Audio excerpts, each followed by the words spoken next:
வாழ்க வளமுடன். அனைவருக்கும் வணக்கம். இன்னைக்கு ஒரு பாசிட்டிவான பதிவு தான் பார்க்க போகிறோங்க. வரக்கூடிய பிப்ரவரி 11ஆம் தேதி பார்த்தீங்கன்னா தைப்பூசம் வருதுங்க. இந்த தைப்பூச விரதத்துக்கு பார்த்தீங்கன்னா ஒவ்வொருத்தர் 48 நாள், அதாவது ஒரு மண்டலம் விரதம் இருப்பாங்க. சில பேர் பார்த்தீங்கன்னா 21 நாட்கள் விரதம் இருப்பாங்க. ரெண்டு விஷயத்தையுமே நம்ம கடைபிடிக்க முடியாதவங்க என்ன பண்ணலாம் அப்படின்னா, ஒரு ரொம்ப ரொம்ப எளிமையான ஒரு பரிகாரத்தை தான் நம்ம பார்க்க போகிறோம். இது பரிகாரம்னு சொல்ல முடியாது, முருகனுக்கு இது ரொம்ப ரொம்ப ஒரு பிடிச்சமான ஒரு செயலுங்க. அதனால முருகனுடைய அருளாசி நிச்சயமா நம்மளுக்கு கிடைக்கும் இந்த மாதிரி பண்றதுனால. முருகப்பெருமானுக்குரிய விரத நாட்கள்ல பாத்தீங்கன்னா மிக மிக முக்கியமான ஒரு விரதம் அப்படின்னு பாத்தீங்கன்னா இந்த தைப்பூசம் விரதம் தாங்க. முருகப்பெருமானுக்கு உரிய விரத நாட்கள்லயே மிக மிக முக்கியமான ஒரு விரத நாள் பாத்தீங்கன்னா விரதம் அப்படின்னு பாத்தீங்கன்னா தைப்பூச விரதம்ங்க. அதாவது தை மாதம் பூச நட்சத்திரத்தில் பௌர்ணமி அன்னைக்கு இந்த தைப்பூசம் வர்றதால இது வந்துட்டு ரொம்ப ரொம்ப சிறப்பாக ஒரு பார்க்கப்படுதுங்க. ரொம்ப ரொம்ப எல்லா முருகன் கோவிலையும் ரொம்ப ரொம்ப விமர்சையாக கொண்டாடக்கூடிய விழாங்க இது தைப்பூச விரதான விழா. எல்லா முருகன் கோவில்லையுமே பார்த்திங்கன்னா இந்த தைப்பூசம் விழாவானது ரொம்ப வெகு விமர்சையாக கொண்டாடப்படுதுங்க.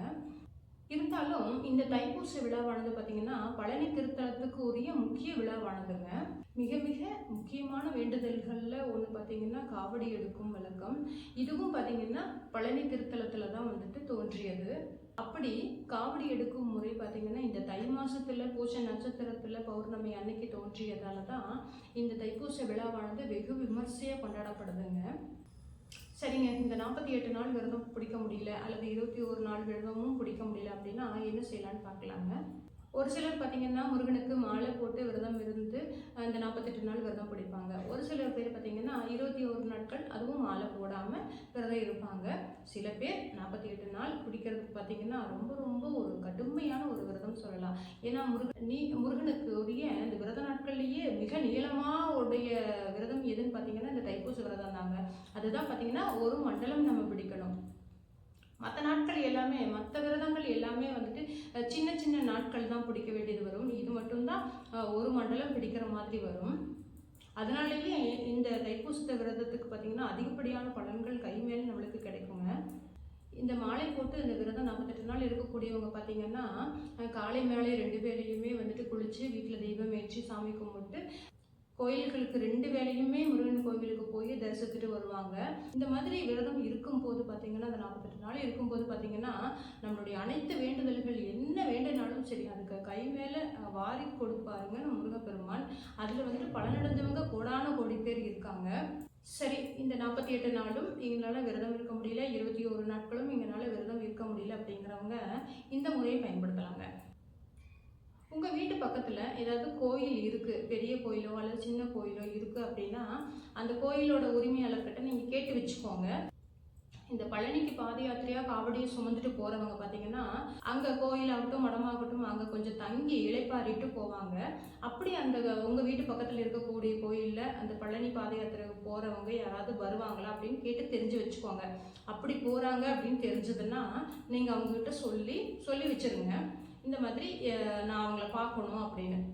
அவங்க வர்றாங்க அப்படின்னு தெரிஞ்சதுன்னா உங்கள் வீடு எல்லாமே சுத்தபத்தமாக இருந்துச்சுன்னா ஓகேங்க, ஒன்றும் பிரச்சனை இல்லை. அதனால அப்போ அவங்க கோவிலுக்கு வந்திருப்பாங்க இல்லையா, அவங்க பார்த்தீங்கன்னா அவங்க ரெஸ்ட் எடுக்கிற அப்போ பார்த்தீங்கன்னா நீங்கள் வீட்டுக்கு அவங்கள வர சொல்லி கூப்பிடணும். அவங்க கண்டிப்பாக வந்துட்டு வருவாங்க, அந்த காவடியோடு சேர்ந்து வருவாங்க நம்ம வீட்டுக்கு. அப்போ அவங்க வீட்டுக்கு கூப்பிட்டு வந்து வாசல்லையே அவங்கள நிற்க வச்சு நிறைய குடம் தண்ணி ஊற்றி அவங்க காலை கழுவி விட்டு வீட்டுக்குள்ளே கூப்பிட்டு வரணும். அவங்க காவடியோட வீட்டுக்குள்ளே வருவாங்க. அந்த காவடியை வந்துட்டு அவங்க போட்டுட்டு இருக்கக்கூடிய அந்த துண்டு இருக்கு இல்லையா, மாலை போட்டிருக்கவங்க சிகப்பு அல்லது மஞ்சள் கலர் துண்டு போட்டிருப்பாங்க. அந்த துண்டை விரித்து தான் அந்த காவடியை வந்துட்டு அதன் மேல் வைப்பாங்க. நீங்கள் எந்த ஹாலில் கூட நீங்கள் வைக்கலாம். பூஜை அறை நம்மளோட பெருசாக இருக்கும் அப்படின்னா நீங்கள் பூஜை அறையில் கூட கூட்டிகிட்டு போய் நீங்கள் அந்த காவடியை இறக்கி வைக்க சொல்லலாம். அப்படி அவங்க துண்டை விரித்து இறக்கி வைப்பாங்க. அது கூட பார்த்தீங்கன்னா வேல் கொண்டு வர்றவங்களெல்லாம் இருக்காங்க, அப்புறம் முருகனுடைய சிலைகள் கொண்டு வர்றவங்க இருக்காங்க. அதனால் அவங்க என்ன கொண்டு வந்தாலும் சரி அதை வைக்க சொல்லி நீங்கள் தேங்காய் பழம் கொடுத்துட்டு கூடவே வந்துட்டு வெத்தலை பாக்கில் 1 ரூபா காணிக்க வச்சு நீங்கள் சுவாமிக்கு வச்சுட்டு அவங்கக்கிட்ட தேங்காய் பழத்தை உடச்சி கொடுக்க சொல்லுங்கள். உடச்சி கொடுப்பாங்க. அவங்க தேங்காய் பழம் எல்லாமே உடைச்சதுக்கப்புறம் தீப தூப ஆராதனைகள் எல்லாமே காட்ட சொல்லுங்கள். தீபம் காட்டினதுக்கப்புறம் நீங்கள் எல்லாருமே வீட்டில் இருக்கிறவங்க எல்லாமே சாமி கும்பிட்டுக்கோங்க. அதுக்கப்புறமா அவங்க அந்த காவடியும் சுமந்துட்டு வந்தவங்க எல்லாத்தையுமே உட்கார வச்சு நீங்கள் அவங்களுக்கு சாப்பிட ஏதாவது கொடுக்கலாம். ஃபஸ்ட்டு தண்ணி கொடுங்க, அதுக்கப்புறம் உங்களால் முடிஞ்சால் ஜூஸ் ஏதாவது கொடுங்க. அப்படியே ஜூஸ் கொடுத்துட்டு என்னால் சாப்பாடும் கொடுக்க முடியும் அப்படின்னா நீங்கள் எந்த சாப்பாடு நீங்கள் செய்ய முடியுமோ உங்களால் பெருசாகவும் செய்யலாம்.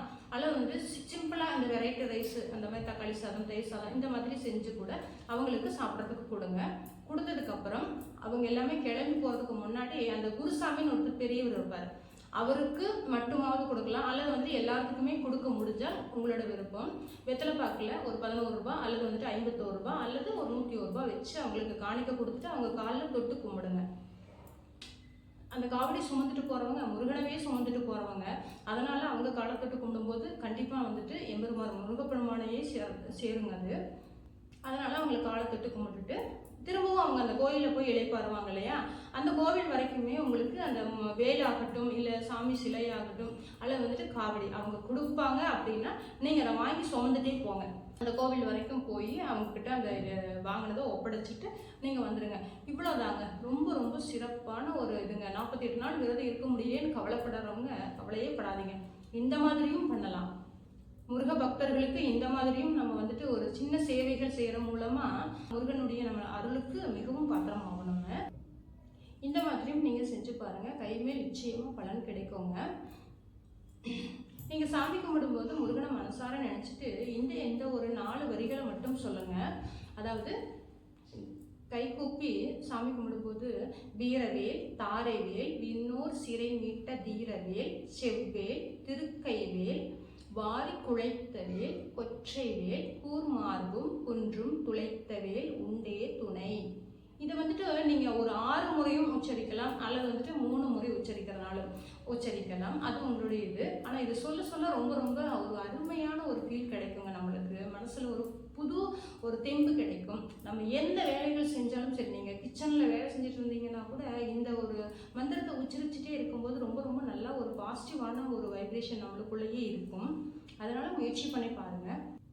முடிஞ்ச அளவுக்கு எல்லாருமே நிறைய தண்ணி குடிங்க. தண்ணி குடிக்கிறது உடம்புக்கு ரொம்ப ரொம்ப நல்லதுங்க. அடுத்து ஒரு பாசிட்டிவான பதிவில் சந்திக்கலாம். நன்றி, வணக்கம்.